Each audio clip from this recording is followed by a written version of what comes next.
defence of English civilization. And I think the best place to start in this defence is with some kind of description and analysis of those who are attacking it. And if I'd been giving this speech 10, maybe 15 years ago, I would have titillated your senses in the way described earlier this morning by Derek Turner, by telling you all the dreadful things that are happening around us. I could, for example, have dwelt on the equivalent 10 or 20 years ago of the Christian couple persecuted by the homosexuals because they weren't allowed to sleep together. Or I could have analysed the opening ceremony of the Olympic Games, a kind of orgy of anti-English hatred. Yeah. However, we've heard this all before. You know what's going on. You know that there are certain words you can't use, even though 10 or 20 years ago they were perfectly innocent. You know that certain things can't be shown again on television. You know that there is this radical disjuncture between the things that people discuss in private and the things that you see discussed on television and in the newspapers. And so there is no real point in going over that again. What I would like to do is to go some way towards explaining what is actually happening. And I think one way to explain it is not to regard the enemy as at war with tradition in general, because these people are part of a continuing tradition of their own. It is an inferior tradition to ours. It is a profoundly hostile tradition. But these people do have a tradition of their own which reaches back quite a long way into the English past. Now, one of the things which makes any particular nation is the nature of the relationship between the rulers and the ruled. And much of what we consider to be England, the English way, call it what you will. I'm not saying that this is the whole nature of our tradition, but much of what underlies our sense of nationhood is the particular relationship which existed in its fullness, perhaps, before 1914, between the English ruling class and the English people. Now, in 1914, and I picked 1914 for obvious reasons, I'm not saying that it existed in absolute fullness in that year, or that it was entirely destroyed after that year. Indeed, many of us now alive can remember some ghostly remnants of it, and perhaps foreign visitors to this country may still see more of it than I can. But the relationship between rulers and ruled in 1914 is broadly this. The English people were capable of a full democracy. England, however, was not a democracy. The English people were cohesive. They were a cohesive unit. I suppose I could use the word homogeneous, but I suppose homogeneity nowadays in our circles is mostly associated with racial cohesiveness. Now, yes, the English people until 1914 were remarkably cohesive in the racial sense, but there was also a spiritual and a cultural cohesiveness of the English people. We could be a democratic nation because fundamentally we were willing to trust each other with political power.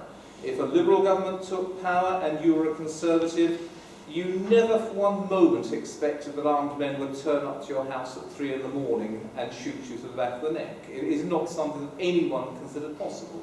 We were all part of one English nation. We might argue over things like Marconi shares, silver purchases for India, maybe education, and the other things that disturbed the even tenor of English politics before the Great War, but we were all English. Now, the reason why we did not insist on becoming a democratic country was because the ruling class had so completely identified itself with the nation that there really was no point in displacing it. England was ruled to a very large extent by a an oligarchy of hereditary landowners. And these people were so completely identified in their loyalties and in their fundamental nature with the nation over which they presided that there was no point, no serious point in arguing for their displacement. There were people who argued for a total democracy, the abolition of the House of Lords, the abolition of hereditary titles, a general policy of levelling, but these people were eccentric, they were radicals, they were stupid. Most people did not believe that there was any reason even to begin that kind of policy. Since 1914, that has changed. Unfortunately, the effect of 2 world wars was to destroy that old ruling class. As I said, these people identified themselves absolutely with the nation over which they presided. And so they sent their sons over the top at the Somme and Passchendaele. They flew the Spitfires.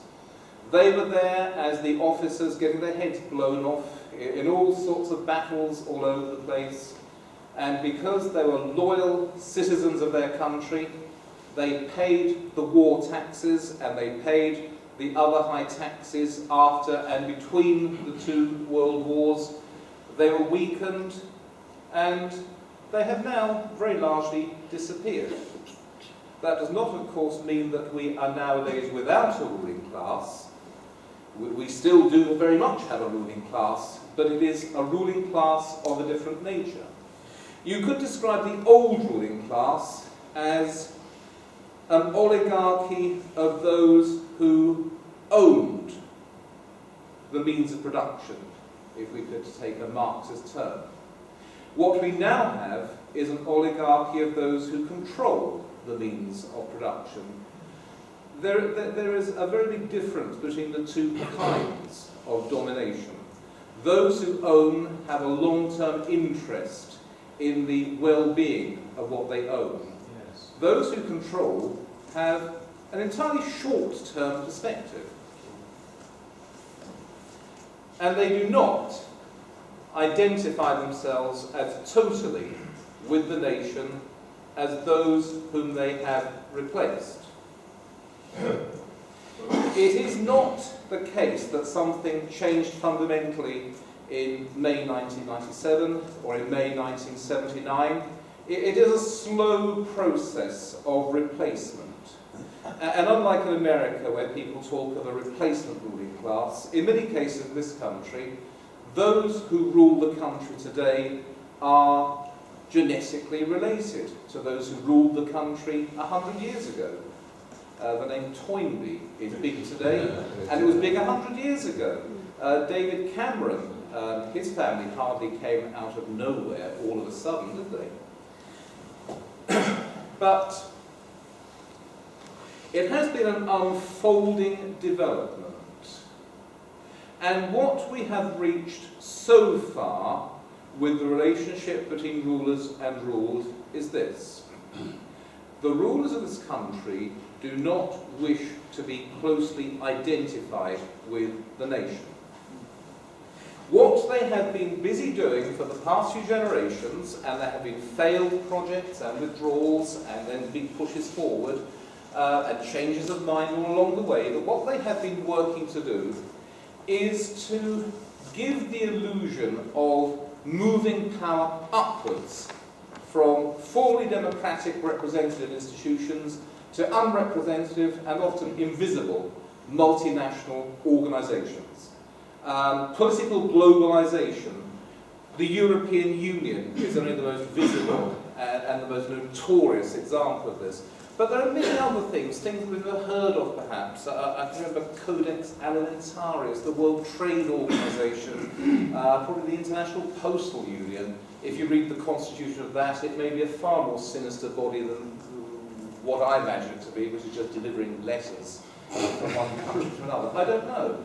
Read its constitution, look at its budget, see what it does, and you'll probably be surprised. I haven't done, I might do, and I don't doubt that I shall be. Now, political globalization, as I said, has the effect of taking democratic accountability and hollowing it out, just bossing it. So that it doesn't matter which party you vote for, you get the same policies, because they've all been formally decided outside the country. The corollary of this policy of political globalization is domestic balkanization. I spoke about the nature of the English people before 1914 as cohesive. It meant that we trusted each other, we understood one another, we were able to work together for common purposes. The effect of political correctness, and political correctness is only the latest manifestation of a general tendency. It may be changed, it may be different in 10 years' time. We shouldn't become too obsessed with any one particular manifestation of the tendency. But the value of political correctness to the new ruling class is that it breaks up the cohesiveness of the nation. We announce an overriding belief in equality. We start looking for injustices. And of course, it is very useful if you can break up the genetic cohesiveness of a nation through state-sponsored mass immigration. Now, we all know what has been going on with this, and I don't need to go into detail with it. But it is not simply a question of races pitted against each other so that we distrust and dislike each other far more than we distrust and dislike the rulers. The kind of divide and rule strategy used by the Habsburg Empire. It's not simply racial, it's also sexual, and it's also to do with the recent case of those two white homosexual men taking white heterosexual Christians to court. Divisiveness, breaking the nation up into small, balkanized groups who don't trust each other, don't like each other, claim all sorts of historical grievances against each other. Peter Tatchell, for example, wandering around demanding historic apologies for the criminalisation of homosexuals. Many homosexuals, in quite good faith, believing that England before the Sexual Offences Act 1967 was no better than Nazi Germany. Whereas those of us who were alive before 1967 would regard the country as rather a jolly place.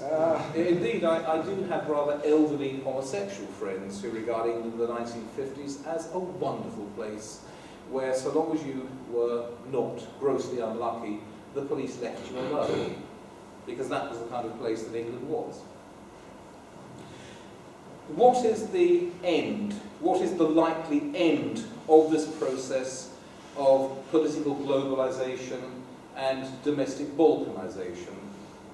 I think the answer is quite obvious. It is a ruling class which is free-floating, absolutely unaccountable, and the rest of us will be serfs of various kinds. You can already see that there is a relentless downward pressure on living standards below a certain level. I mean, my first job after I left university was an estate agent in southeast London. I was not a very good estate agent, but I was quite an observant one.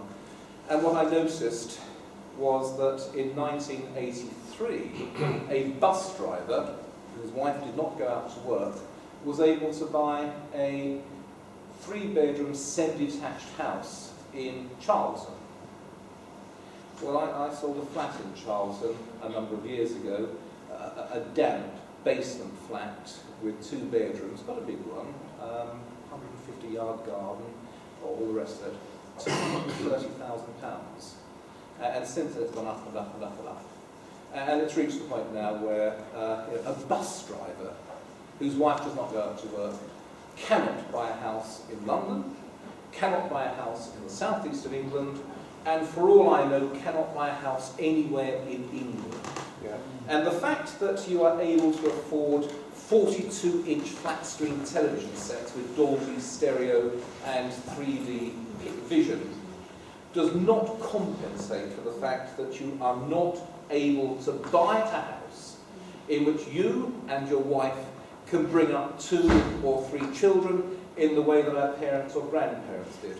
There is a relentless downward pressure on earnings in the working class and increasingly in the middle class.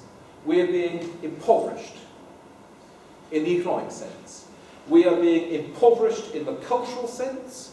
We are being dispossessed of our nation, and we are being denied the democracy and the accountability that is part of our birthright.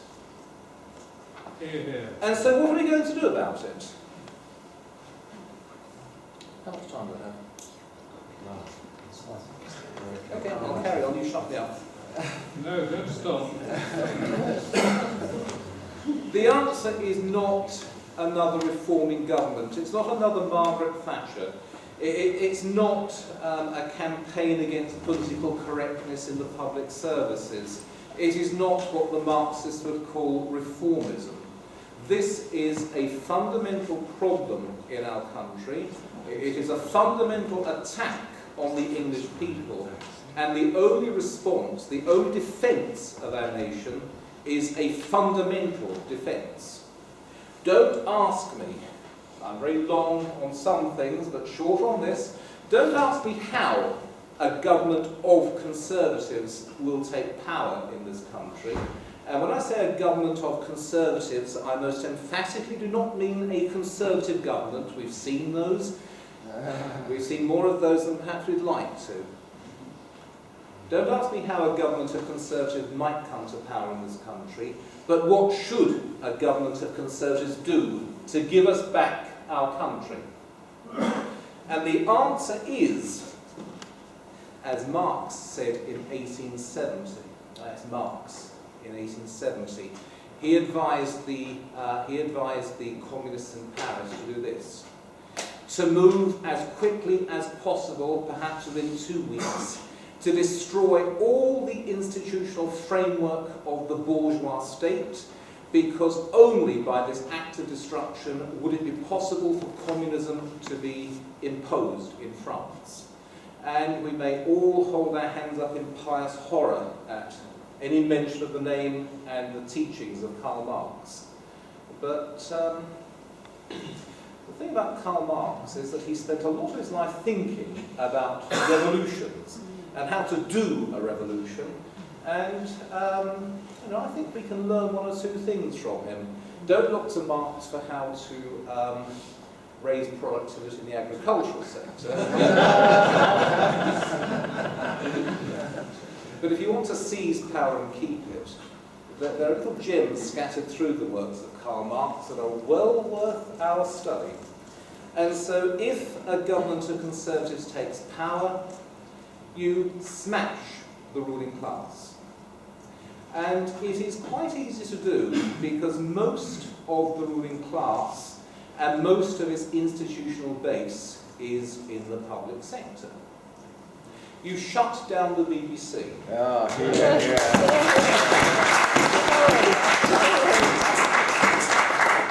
You don't abolish the licence, you don't privatise the BBC, because the BBC, let's face it, is a very good broadcasting organisation and it could survive very well on the market. We're not trying to bring about some hyper-Thatcherisation of England. We're not trying even to save the taxpayers' money, though that is a very worthwhile thing to do. We are trying to destroy our class enemy. You shut down the BBC, you sack every person employed in the BBC and throw him into the street. You abolish his salary, you cancel his pension. In some cases, you make these people incapable or ineligible to take any public sector job for 10 years or for life. You disclaim the copyrights that the BBC has. You shred most of its records. You do the same for the Equalities Commission or the Human Rights, what's that thing called? Liberty. Which replaced the... What? Liberty. No, the Equalities Commission. EHRC. EHRC. Yeah, that's it, the... Equalities Equalities Racial relations. That's it, yes, you abolish all of these things. Again, you sack everyone working there. You cancel his pension, you burn the records, you sell the buildings, you just wipe it as if it had never existed. You do the same with organisations like English Heritage, which may do a good job incidentally, but for the most part just imposes some kind of iron tyranny over farmers in the Cotswolds whose houses just happen to be built on the rim of an Iron Age hill fort, which is only visible from an aeroplane. You shut down these quangos, these government departments, one after the other. You shut down the Foreign Office, which seems to do no good. You shut down the Department of Overseas Aid. You shut down the Department of Culture, Media and Sport. You shut down whole government departments. You will save an enormous amount of money, which will go back to the taxpayers. But the purpose of this, the ultimate purpose, is not to save money from the taxpayers. It is not only to relieve large numbers of people in this country from a bureaucratic tyranny, which is unbelievable for everyone who has not suffered from it. The ultimate purpose is to smash the enemy, to destroy the economic base of the class enemy, which is destroying our country. Now, just because I've mentioned some government and quasi-government organisations and not others, does not mean that the others should in some way be preserved. We should shut down whole departments, we should shut down whole divisions of departments, we should shut down most of local government. We should probably take a leaf out of the late Ayatollah Khomeini's book and shut down all the universities for 3 years. I wouldn't go as far as shooting most of the lecturers. But I certainly think that most universities in this country do a great deal more harm than good, and that they could be shut down. Maybe 1 or 2 departments of science. Maybe whoever pays Professor Bush's salary could be spared, but you get the idea.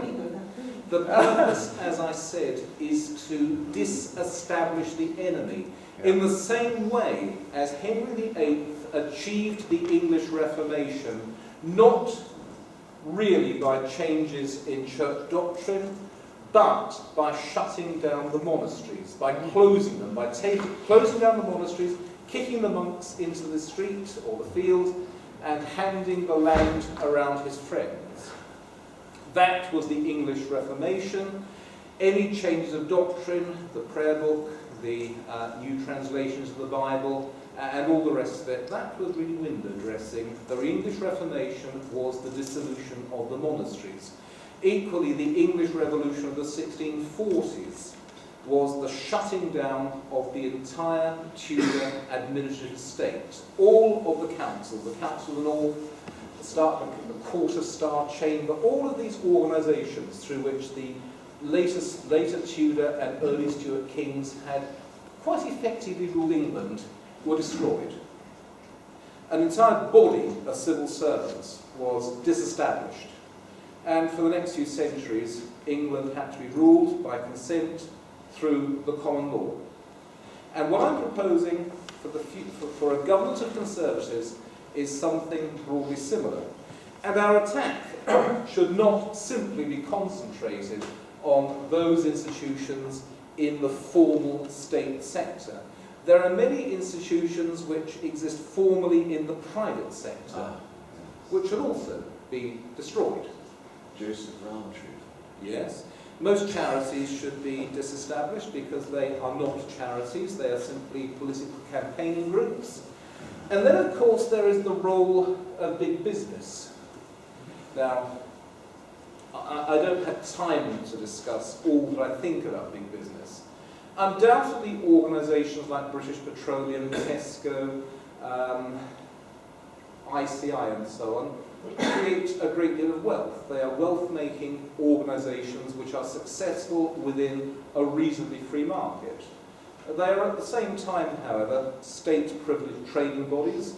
They have the great privilege of limited liability. Most of their infrastructure costs are externalised onto the taxpayer, and these organisations increasingly are part of the economic base of the enemy which is destroying us. Now, we need to look at these. The Margaret Thatcher dichotomy, if it is private, it's good, if it's public, it's bad, may not have been true at the time, but is certainly not true now. We need to look at the real function of all the institutions in this country, and I'm finishing. Now, what I am suggesting is, of course, a revolution, or a counter-revolution.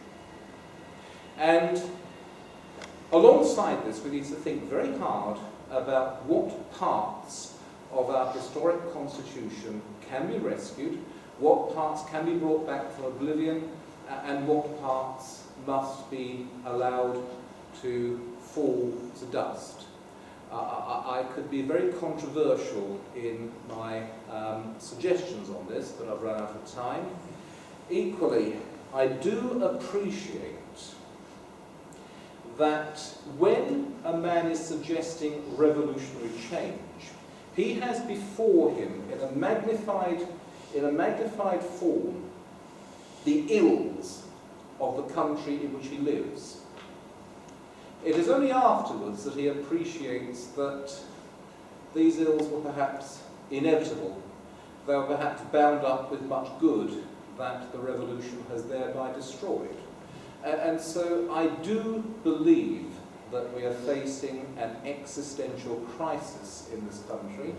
I do believe that radical, indeed revolutionary action is needed to stop the collapse or the destruction of our civilization. At the same time, I am pulled back somewhat from the radical actions I'm suggesting, but by the lessons of the French Revolution.